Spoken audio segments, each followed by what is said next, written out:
Hello, everybody. I'm Dr. Simone Gold, and welcome to the inaugural episode of The Gold Report. This is where we expose what needs to be exposed, we blow the whistles, and we bring you the facts. One set of facts, true today, true tomorrow. Very excited to start this with you. I'd like to introduce my co-host, April Moss. Let me tell you a little bit about her. April is a former mainstream media news anchor who was fired for being a courageous whistleblower. As an advocate for the First Amendment, medical freedom, and individual rights, April rose to national prominence when she exposed her employer, CBS 62, live on air for engaging in discrimination and lack of objectivity in a much-anticipated interview with James O'Keefe. April was promptly fired from her career. By the way, April, we could talk about that for a whole episode. Sure could. In mainstream media, but her actions helped reveal the entrenched bias and discrimination in newsrooms around the country. So she's really a perfect co-host. Those of you who already know me, I am the founder of America's Frontline Doctors and Gold Care. And I blew the whistle also in 2020 to just expose all the medical corruption and the lies from our government. So we're going to bring a lot of that information to you directly today. April? Dr. Gold, I just want to say too that as a journalist with mainstream media during 2020, doing my own research, realizing that mainstream media was lying to all of the people, the day that I saw you and the other doctors step forward on the steps of the Supreme Court in Washington, D.C., I had tears running down my cheeks to see the boldness and the courage and also the truth, because up until that point, just the research that I had been doing on my own, I was hoping I was right. I was hoping I wasn't wrong in the things that I was learning and that we really did have cures and there wasn't any need to be afraid.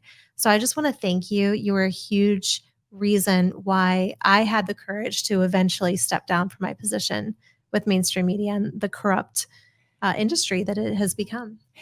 Thank you so much for saying that. And this is exactly why I do what I do. It's not for just myself or other doctors. It's really just to activate citizens who know in their heart that something is wrong, that something that they're hearing is not true, and to give them the courage and the confidence to believe in themselves, stand up, advocate from wherever you are. So you're a news anchor, you might be a shop owner, you might be a teacher, you might be a police officer, but if you know what's right, you need the courage of your convictions and you need other experts around to advise you that you are right. So I'm so glad to have played that role for you. Thank you. Yeah, absolutely. Well, I'm excited to get into the news headlines from this week. We had a lot of things happening in the world. And first up, Robert F. Kennedy Jr.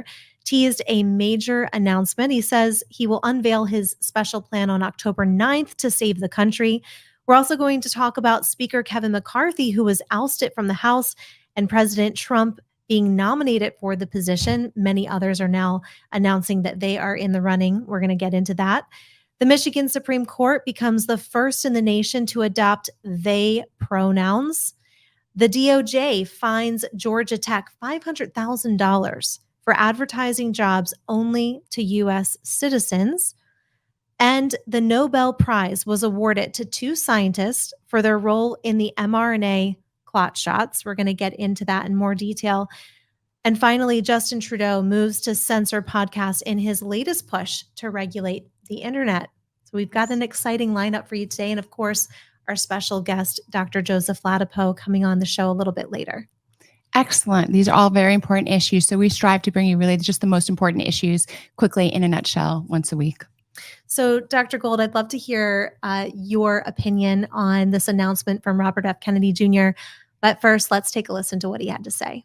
Hi, everybody. I'm going to be in Philadelphia on October 9th to make a major announcement at the very birthplace of our nation. I'm not going to tell you right now exactly what that announcement will be. I can say, though, that if you've been waiting to come to one of my public events, this will be the one to come to.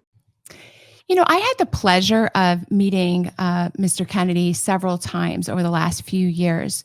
So I do have a bit of a personal relationship with him. And I, of course, don't know any better than anyone else what he might announce. I could speculate. Is he going to run as an independent? You know, I don't know. We'll just wait. I definitely will be listening.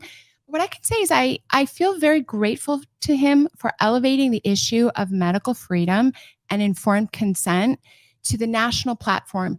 He is the first presidential candidate to make medical freedom and informed consent and patient rights as important, for example, as our discussions on budgeting and money for the war in Ukraine.